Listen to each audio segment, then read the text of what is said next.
Welcome back to Vinny's Aquatics.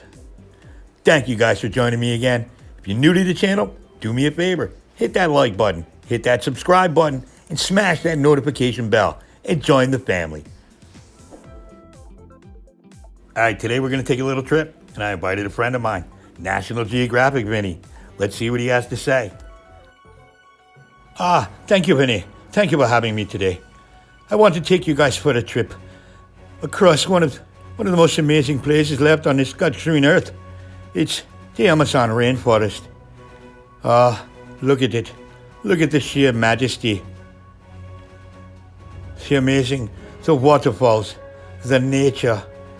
It's one of the last untouched places on earth. Well, until we go in there with bulldozers and chainsaws and chop it all down. Aye, laddie, that is quite true. We, the human race, are what we call wankers. I couldn't have said it better myself. So let's talk about fish. Let's talk about the Amazon puffer, also known as the Bumblebee Puffer. I love this fish. Speaking of the Amazon, did you know there's a frog in the Amazon that its legs are so powerful it can jump higher than a one-story house? Well, that and the fact that houses can't jump. All right, let's get to it. The Amazon puffer.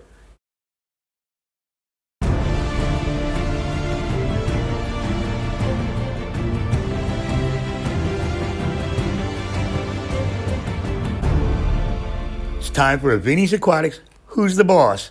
Here we have a dog taking a human for a walk.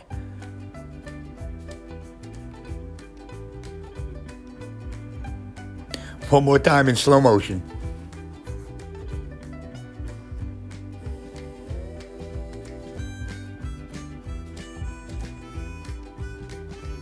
I just let go. Jesus. The Amazon River in South America is the largest river by discharge of water in the world and the second largest in length. The river originates from the Andes Mountains in Peru.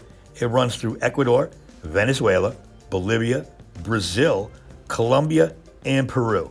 The length of the Amazon River is approximately 4,000 miles. The Amazon rainforest is the largest in the world, and it contains the world's largest river island. It's called Marajo, with an area of 48,000 square kilometers. It's located in the Amazon, and it's about the size of Switzerland. The Amazon River is credited with flowing 20% of the Earth's fresh water into the Atlantic Ocean. And that brings us to one of my favorite puffers. No, not that puffer, but the Amazon puffer. Meanwhile, I got a call from Fishbowl Pets, my go-to fish store in Stamford, Connecticut. So Tony called me up. He said, "Hey, Vinny, I got a couple of Amazon puffers. Would you be interested?" You know the answer to that. I might like puffers a little bit. So, thanks to the magic of editing, we're back in the fish room. As you can see, I've taken home 2 Amazon puffers. I'm in a quarantine tank right now. I'm just getting them acclimated to my water. So while they're doing that, let's take a minute to talk about the Amazon puffer. The Amazon puffer, scientific name, Colomesus Asellus. So I did that. Also known as the Bumblebee Puffer fish, as you can tell by its distinct markings. Now, these usually range anywhere from 3 to 5 inches fully grown in a tank. They like a pH range anywhere from 6 to 8. The recommended temperature is anywhere from 75 to 80, so they like the tank a little warmer. They reproduce by spawning. Of course, they come from the South American rainforest, the Amazon River. Their temperament, they're aggressive and territorial towards their own kind, but they seem to have a peaceful temperament towards other fish species, which could lead this to be one of the only community puffers. Here we can see them eating a little bit. I like that when I first bring them home to see that they're eating.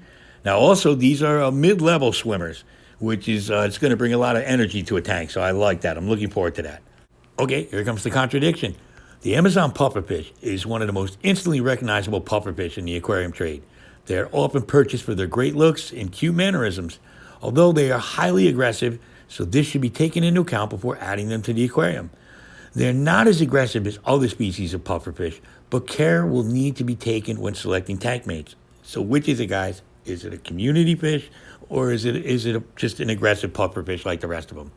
Now, Amazon pufferfish do not possess scales, like most, which makes them more prone to aquarium-related diseases, and their beaks will need clipping down from time to time. If cared for correctly, the average lifespan for the Amazon pufferfish is expected to be at least 10 years of age. Let's talk aquarium setup. Now, the Amazon puffer doesn't require a large aquarium, so a 15-gallon aquarium will work fine. However, if you want to keep more than one or some other species with them, a well-planned 20, 30-gallon aquarium is better. Now, the setup of your aquarium is extremely important because you want to keep your pufferfish, he's very curious, you want to keep him healthy, you want to keep him stress-free. It's important to remember these puffers are wild caught. I'll get back to that later. And they swim up and down in the currents of nature. So this makes it important to have some rotating power heads and have some flow in the tank. Remember, these puffers are very messy eaters, so providing a lot of filtration, you kind of want to turn the tank over 6 to 10 times per hour is what I recommend. This amount of filtration is also going to help with your water movement and your oxygenation. Now, as far as the substrate for the tank should be made of sand. Puffers love rooting around in the sand. And you'll notice when a pufferfish sees his own reflection, he frantically goes up and down the tank glass, getting very stressed out. Now, to stop their anxiety, planting the tank helps. Planting with tall plants, with twisted, rooted plants throughout the tank, especially each corner, will cut down the reflection. These plants will also provide a needed cover and a swimming area to weave in and out of to keep them entertained. Now, in the wild, these puffers can be found floating in small groups under logs and plants. So have some floating driftwood in the tank. Makes them feel secure.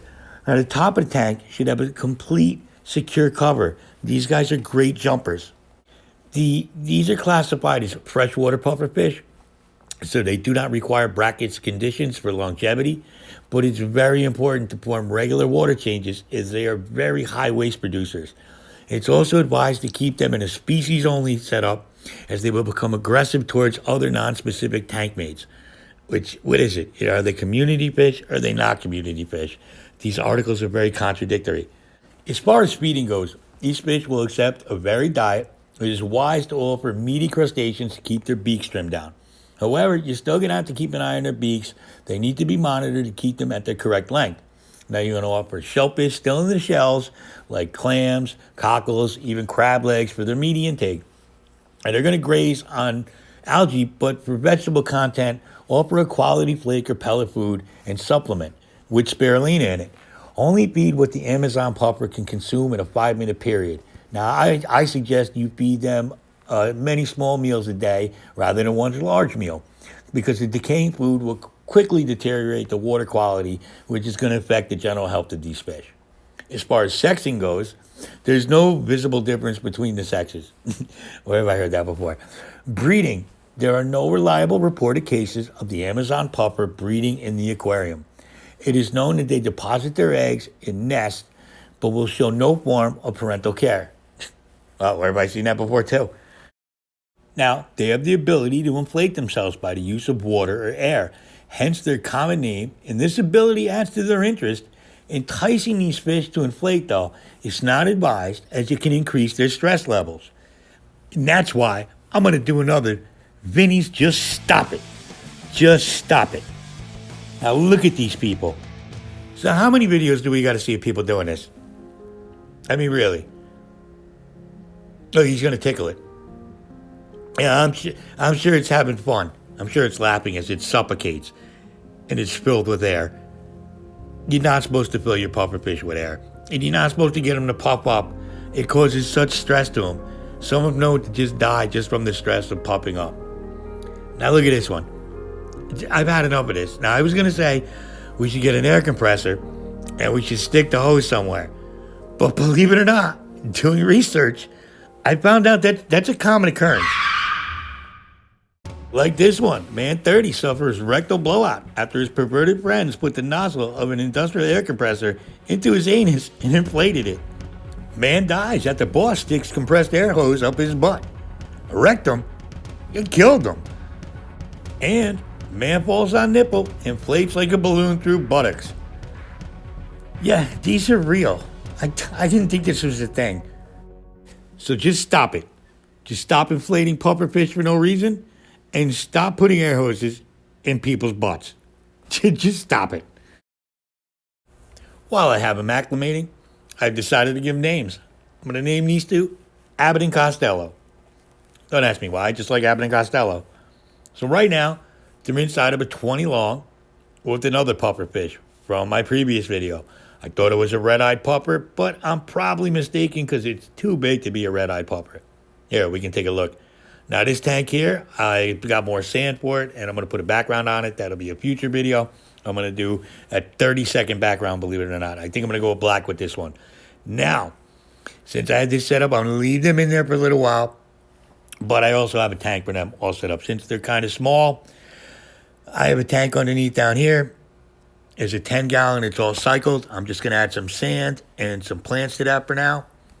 I used to have my goldfish in there, but I got rid of those since I never did a pond this year. But here they are, Abbott and Costello. Who's on first? And you notice I've noticed a lot of you people make YouTube videos. I noticed a lot of us use our dryer and our washing machine as tables. I find it very funny.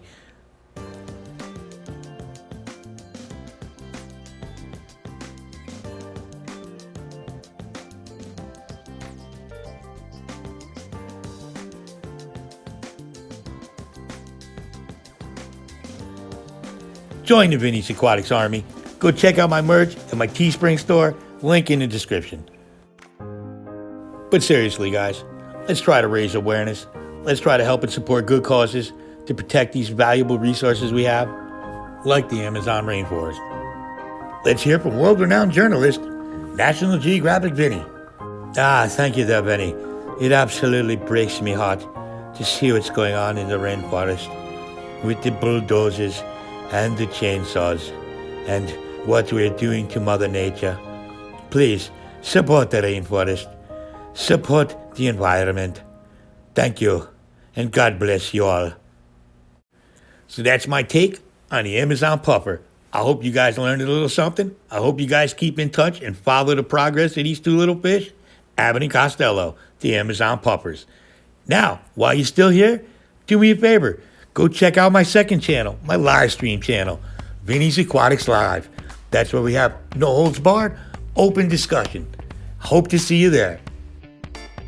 And if you watched this far and you haven't hit the subscribe button and the notification bell yet, just do it now. Come on, what are you waiting for?